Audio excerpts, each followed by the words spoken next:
where you from, Flint Town. Let them know where you at, Flint Town. That's right. DALO Urban Podcast. For the people out there that's listening and that's checking us out, what inspired you to get into the acting and the writing and the directing and the whole industry? What inspired you, or what made you, what was one of the moments in your life where you kind of said, okay, this is what I want to do? Good question. So I can actually pinpoint that moment.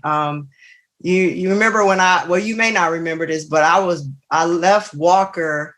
I was getting in trouble in class. Mr. Stasel was like, you gotta go, but in a good way. And rest in peace, Mr. Stasel. But he recommended me for the gifted program at Walker. So I started going to Walker full time. And once I got there, they had all these programs like photography, karate, everything. And my mother let me take everything I wanted to take. So in the 5th grade, we did a play called Many Moons. And that just built on my artistic interest. And when we did the play, I was the understudy for this white kid named Michael Mason. And Michael Mason was cool, but I was the magician. And I loved it. Like, I just loved the performance, the feeling, the audience. And I was like, I could do better than Michael Mason. I want to be the main person. And, no diss to Michael Mason, but that was it right there. That was the beginning. And so the second opportunity that came was in the 6th grade.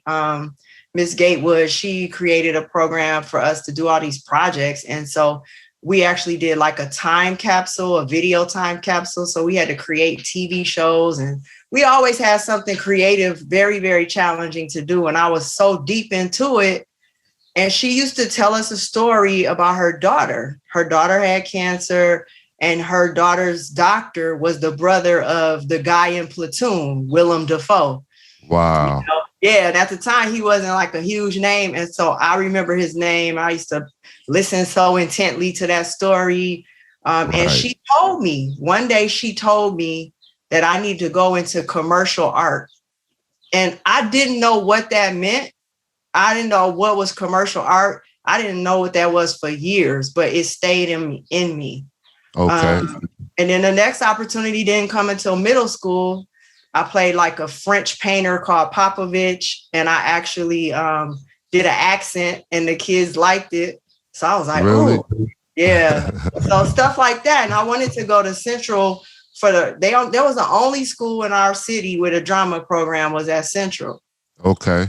Which is crazy because all, the Black kids, we didn't have access really to that unless you were on that South side, right? Right, exactly. So, so I was in the math, science, that's still gifted track. So I really couldn't do Central, but I did try. I tried to. Right. My home school was Southwestern Academy. I went to Northern in the mornings for math and science. And I tried to let them, ask them would they let me go to Central for drama. I had mapped out the schedule, and they said no one in that city has ever done that. So no, but they should have facilitated. Right. So then I just waited. I was like, okay, when I get to college, I'll get there, and it was always something in the way. And then when I got to college, I picked like marketing because I got a scholarship from that. And once I got there, I was like, I'm going to minor in theater. And then Howard University told me, you can't. You have a full scholarship for full business scholarship. So your minor has to be a specific discipline in business. And I was like, okay, well, I'm going to take extra classes. So I never stopped. You know what I mean? I took only one class here, one class there. And finally, my friend, a good friend, Wonton Davis, he actually, would take me seriously. And my friend Kira Shirley, they would let me be in their film projects. Okay. So by the time I got to towards my senior year, he had a big project and he made me audition and I already had the part, but he made me audition and go through the ropes. And I decided then and there I was going to go to New York and pursue acting. And I really didn't tell anybody. My mother knew, but I really kept it to myself. Really? Yeah. Wow. Yeah, because at my school, one of my friends, God bless him, but he was like, you know, what are you going to do when you graduate? And I just said, I'm going to bartend. Right. He's like, okay. What? You know, and he was like, you can't do that. And I had really high grades. And this guy actually signed me up for an interview with Boeing. And I didn't show up. Yeah, I didn't show up. Okay. So I didn't show up. I didn't interview like all the School of Business kids interviewed. I didn't. And I came home to Flint. And I worked at Applebee's. And I had interned a year before that with General Motors, but they offered me a job, but in Detroit area, and I refused it. Right. And then my god sister, she told me, well, Jamie, I was in a special program called Inroads. And she said, you got to meet the CEO. Why don't you, Yolanda? She said, why don't you call him and tell him what you want to do? And I was very nervous. But I called him and he listened to me. I told him I wanted to go to New York. I wasn't all the way honest. I was like, I want to major in, get an MBA, JD law degree at Fordham, but that was a lie. I just wanted to be in New York. Right. And, but he listened and he didn't really say too much. And then maybe like a week or so later, I got a call from the same HR lady who told me it was impossible to go to New York.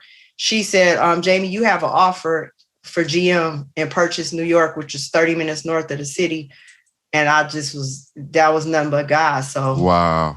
I jumped on that, went to New York, worked for like, from 97 till 99, I was going to theater classes in the city in Mount Vernon with Tina Satin, who was Denzel's first coach, but I didn't know that at the time. Wow. But I was going to her, and finally I quit. And I felt God telling me to quit and to tell them I told you. So I took my boss to lunch, and he and I, we just finished like a successful presentation. And I told him I was so scared, but I was like, listen, I got to tell you something. I can't work here anymore. And Jesus told me to tell you that. And I said it just like that.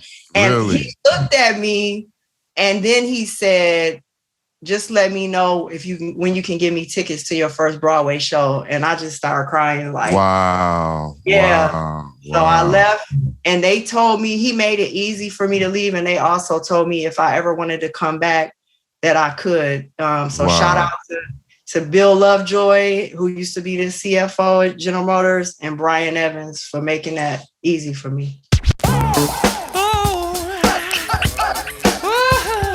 The DALO Urban Podcast.